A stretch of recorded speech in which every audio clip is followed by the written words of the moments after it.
practical need to have secrets in certain circumstances for particular bodies and institutions. That is a long-term matter of history. Your doctor has a need to keep your medical records secret in nearly, but not all, circumstances.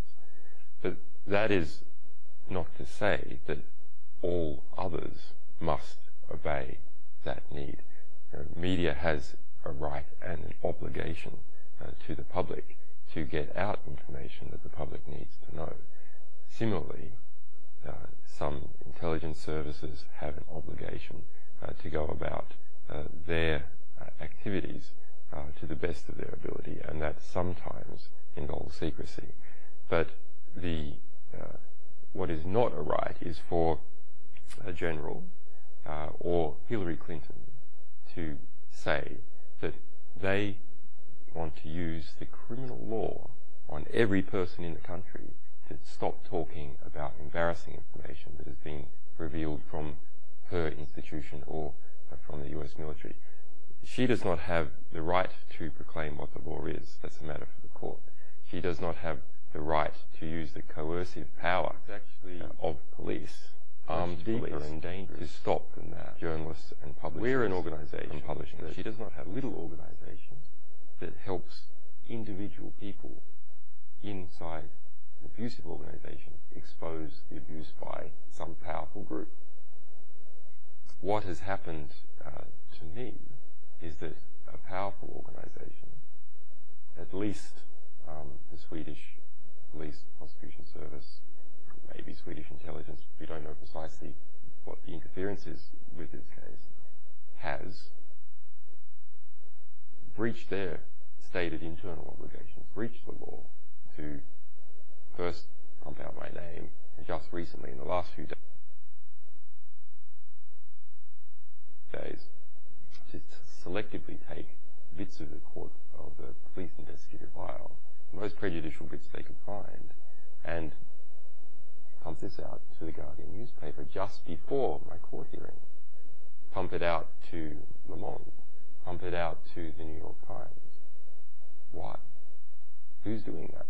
That's a dirty trick. That's a clear dirty trick. Some of those journals were the allies of yours a few days ago, and you were feeding them stuff. The Guardian, for instance, the New York Times, and so on. That's not true. We have a business arrangement with the particular journalist. Guardian's a big place. Yeah. Has lots of journalists. The particular journalist that they pick has a public record because of some ridiculous dispute we had about an embargo arrangement. Has publicly said that he is personally opposed to me, and in fact refused to work on Cablegate, the biggest journalistic story in the past 10 years. He is the one that was picked to launder that information through. Someone they knew would write in a negative way. Who would do that? Who had access to that material? Who was sophisticated enough? SVT, we then had a 44-minute documentary to the particular Swedish television equivalent to the BBC, showing what the US ambassador was writing about Sweden. And what he was writing, Sweden is really in NATO, we pretend that it's not, but it really is, was writing that there is intelligence sharing arrangements of all types, and we have to keep it secret from Parliament. Not even most members of the government know what's going on. It is arguably a violation of the Swedish constitution, so we're going to keep it all quiet. We saw the opposition leader in the recent election being hauled in to the US embassy. Why?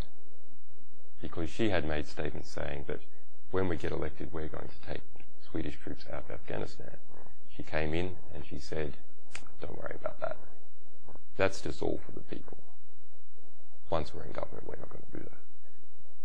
That opposition leader, head of the Social Democrats. Social Democrats is the same political party that Claes Borgström is from. Claes Borgström is a politician who ran in the last election. He's also that a man does not talk about his private life, and a man does not criticize women. Two women. Certainly he doesn't criticize women before he knows all the facts are in. In this case, we have just recently got a translation of part of one of the statements by a close friend of one of the women, and she says that one of the women, she was bamboozled by police and other people into this position, and she's very unhappy about it. So maybe it's not actually all a scheme from the women, although there is what I want to understand that is true. But maybe it's not. What maybe charges? They are innocent victims who were prosecution has refused to give to the British courts any evidence, has said that it doesn't need and doesn't want to give any evidence. And by evidence, I don't mean photographs or something like this. By evidence, I mean even the statements, even the initial complaint, it's refusing to hand over. That's not a situation that I feel that it is right to walk into. I feel it is right that since I haven't even been charged, since I am offering to do all sorts of interviews, for them to come here and say, well, we want to talk to you about what exactly. That should happen first. And we have an opportunity in the British legal system, which is more open, to get some of this information out, to find out what this is really about, and demonstrate publicly that something is not going on here that is right, that there are clear dirty tricks, at least in the abusive process. How did my name get out in the first place?